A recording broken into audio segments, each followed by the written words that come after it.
Welcome back to city news. Shri Lakshmi Padmavati సమేత శ్రీ వెంకటేశ్వర స్వామి దేవస్థానం వైకుంఠపురం నందు ముక్కోటి ఏకాదశి సందర్భంగా ఉత్తర ద్వార దర్శనం ఏర్పాటు చేశారు. తెల్లవారుజాము నుండే భక్తులు పెద్ద ఎత్తున తరలి వచ్చి కలియుగ వెంకటేశ్వర స్వామిని దర్శించుకున్నారు. తెల్లవారుజామున 4:30 గంటలకు ప్రారంభమైన స్వామివారి ఉత్తర ద్వార దర్శనానికి భారీగా భక్తజనం తరలి రావడంతో క్యూ లైన్లు కిక్కిరిసిపోయాయి. భక్తులకు ఎటువంటి అసౌకర్యం కలగకుండా ఆలయ అధికారులు తగిన ఏర్పాట్లు చేశారు.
ఇప్పుడే వచ్చేసారు.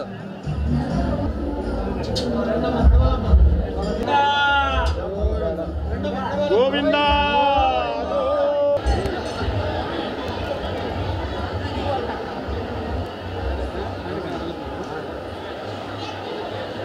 స్వామి. ఈ రోజున ముక్కోటి ఏకాదశి ఎంతో పర్వదినం.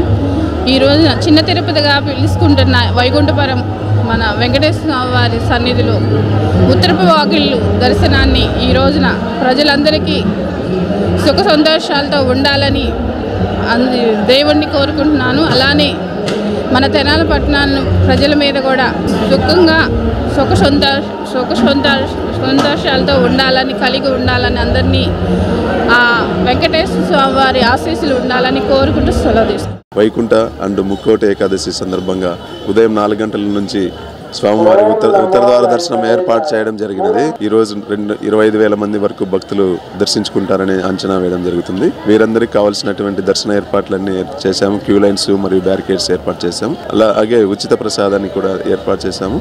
మరియు ఉదయం 9 గంటల నుంచి సాయంత్రం 3 గంటల వరకు ఉచిత అన్నదానం కూడా దేవస్థానం తరపున నిర్వహించడం జరుగుతుంది. ఎంతమంది వచ్చినా కూడా అన్నదానం ఏర్పాటు చేశాము. అలాగే ఉచిత ప్రసాదం, లడ్డు ప్రసాదంని కూడా బాలాజీ గారు, అంటే దేవస్థాన చైర్మన్ వారి తమ్ముడు అయినటువంటి బాలాజీ గారు ఉచిత ప్రసాదాన్ని, లడ్డు ప్రసాదాన్ని ఏకాదశి సందర్భంగా చిన్న తిరుపతిగా పిలిచే వైకుంఠపురంలో ఈరోజు అశేష జనవాహిని జరుగుతుంది. మంచిగా ఇక్కడ సిబ్బంది ఇక్కడ ఈఓ గారు కానీ ఇక్కడ మన పోలీస్ డిపార్ట్మెంట్ వారు కానీ ఇక్కడ మంచి క్యూ లైన్లో ఉంచి అందరిని దర్శనం చేయించడం జరుగుతుంది. వచ్చిన భక్తులకు ఎటువంటి ఆటంకం లేక జరుగుతుంది. ఆ దేవుడు కృపాక్షం అందరికీ ఉండాలని కోరుకుంటూ ఇలాంటి మంచి కార్యక్రమంలో ఈ దేవుడు మంచి కార్యక్రమంలో మనకి బాగా ఈరోజు దర్శనం చేయించడం చాలా ఆనందం. డిసెంబర్ 26న ప్రారంభించనున్న ఆడదాం ఆంధ్ర టోర్నమెంట్ కార్యాచరణ ప్రణాళికకు సంబంధించిన సమీక్ష సమావేశం తెనాలి మున్సిపల్ కౌన్సిల్ హాల్లో మున్సిపల్ కమిషనర్ ఎం జస్వంతరావు అధ్యక్షతన శనివారం నిర్వహించారు. ఈ సందర్భంగా కమిషనర్ మాట్లాడుతూ ప్రభుత్వం ప్రతిష్టాత్మకంగా నిర్వహించనున్న ఆడదాం ఆంధ్ర టోర్నమెంట్స్ను విజయవంతంగా నిర్వహించడంలో ప్రతి ఒక్కరూ బాధ్యతగా వ్యవహరించాలని తెలిపారు.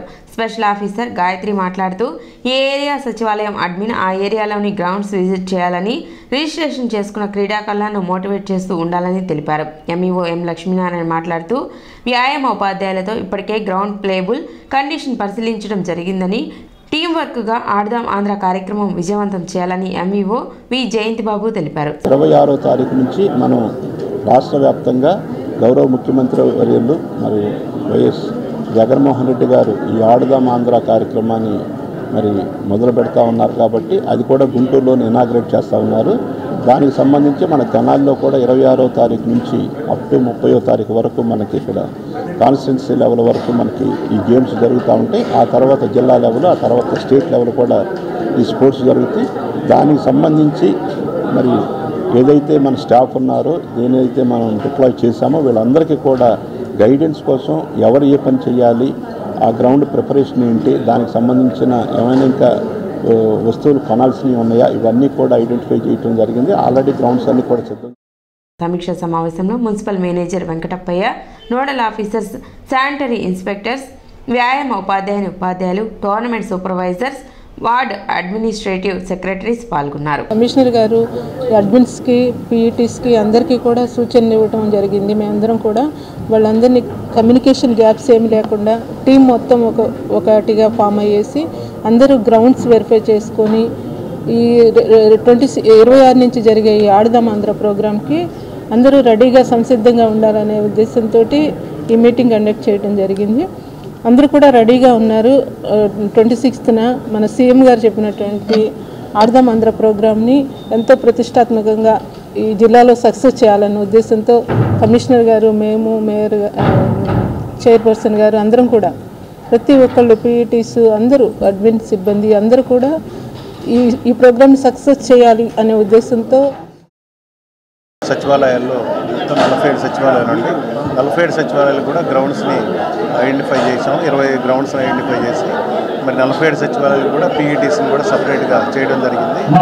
ఈరోజు కమిషనర్ గారు వాళ్ళకి అబ్జర్వర్స్ని కానీ, నోడల్ ఆఫీసర్స్ని కానీ ఎటువంటి వివాదాలు లేకుండా మరి నియమించడం జరిగింది. ఎక్కడ ఏ రిక్వైర్మెంట్ ఉండగానే ఆ రిక్వైర్మెంట్ని ఫుల్ఫిల్ చేయడానికి సిద్ధంగా ఉన్నారు. ఇప్పటికే పీఈటీస్ గ్రౌండ్ని సందర్శించారు. మరి అక్కడ ఉండేటువంటి రిపేర్స్ ఏమైనా మైనర్ రిపేర్స్ ఉంటే వాటిని కూడా చేయించారు. ఇంకేమన్నా ఉన్నట్లయితే 2 రోజుల్లో కూడా చేయించి 26వ తారీఖుకి ఆడుకోవడానికి సిద్ధంగా చేయడం అనేది జరుగుతుంది. మరి పీఈటీస్ కూడా ఓరియంటేషన్ జనవరి 6వ తేదీ నుండి 12వ తేదీ వరకు శ్రీ చండీ సహిత హనుమతీశ్వర మహాయజ్ఞం తెనాలిలో నిర్వహించనున్నారు. పట్టణ బోస్ రోడ్లోని శ్రీ వాసవి కన్యక పరమేశ్వరి దేవస్థానం ఆవరణలో జనవరి 6వ తేదీ నుండి 12వ తేదీ వరకు నిర్వహించనున్నారు. ప్రతిరోజు హనుమత్ ఉపాసకులు పి శ్రీనివాస్ చే సుందరకాండ పారాయణం ఉంటుందని, అదేవిధంగా 5వ తేదీ పట్టణంలో శోభాయాత్ర ఉంటుందని నిర్వాహకులు తెలిపారు. భక్తులు విశేషంగా పాల్గొని ఈ కార్యక్రమాన్ని విజయవంతం చేయాలని వారు విజ్ఞప్తి చేశారు. సమావేశంలో ఉప్పల వరదరాజులు, జ్వాలపురపు శ్రీకాంత్, మాలేపటి హరిప్రసాద్, మద్దాలి శేషాచలం, శ్రీనివాసరావు, పురుషోత్తమ శర్మ తదితరులు పాల్గొన్నారు.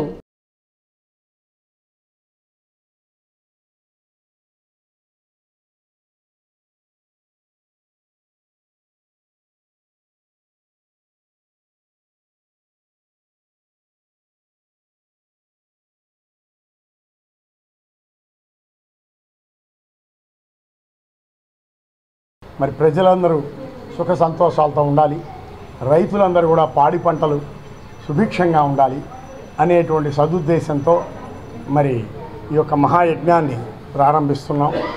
జనవరి 6వ తేదీ నుంచి 12వ తేదీ వరకు 7 రోజుల పాటు సప్తాహంగా ఈ కార్యక్రమం జరుగుతుంది.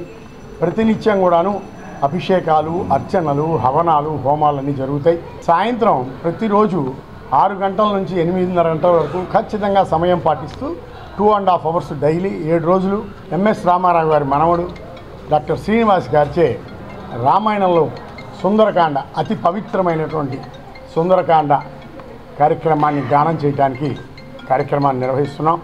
5వ తేదీ సాయంత్రం శోభాయాత్ర మన మార్కెట్ సెంటర్ రాములవారి గుడి దగ్గర నుంచి మన దేవాలయం వరకు శోభాయాత్ర ఉంటుంది.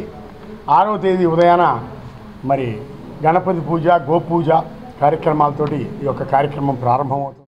అదేవిధంగా ఇక్కడ శ్రీ వాసవి కళ్యాణ మండపంలో శ్రీ చండీ సహిత హనుమతేశ్వర యజ్ఞం, మహాయజ్ఞము ఈ వాసవి కన్నికా పరమేశ్వరి దేవాలయంలో అన్నబత్తుల శివకుమార్ గారు, ఎమ్మెల్యే గారు, మరియు వాసవి కళ్యాణ మండపం మరియు పుర ప్రజలు అందరూ కూడా సంఘాలు, బ్రాహ్మణ సంఘాలు, ప్రతి ఒక్క సంఘాలు కూడా కలిసి ఈ యొక్క కార్యక్రమాన్ని నిర్వహించుకుంటున్నాయి.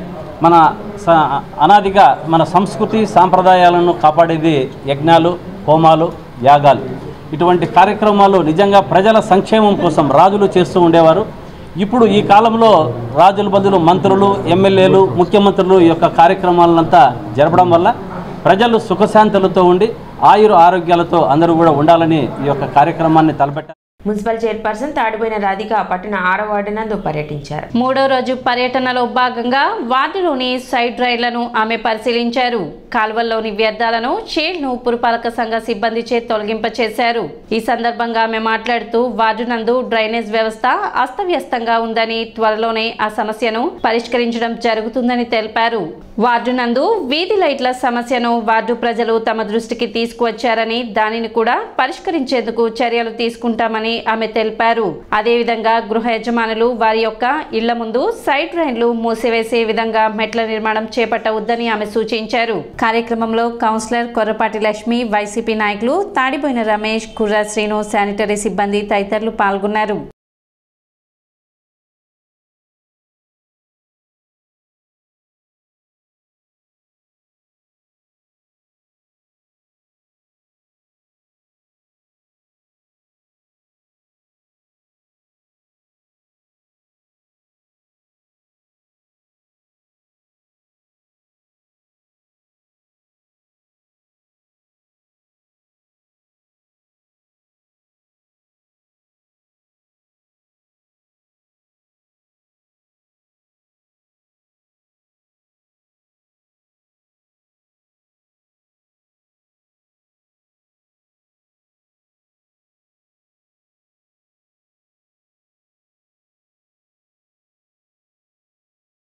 నలభై వార్డుల్లో భాగంగా 6వ వార్డుకి వస్తడం జరిగింది. ఇది 3వ రోజు ఈ వార్డులో తిరగడం జరిగింది.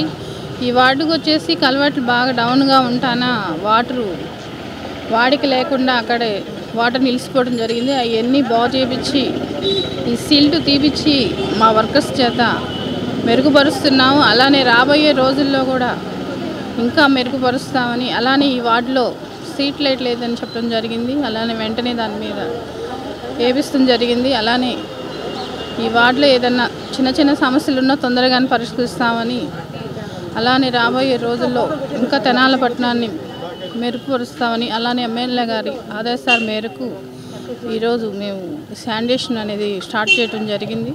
ఇప్పుడు చిన్న విరామం.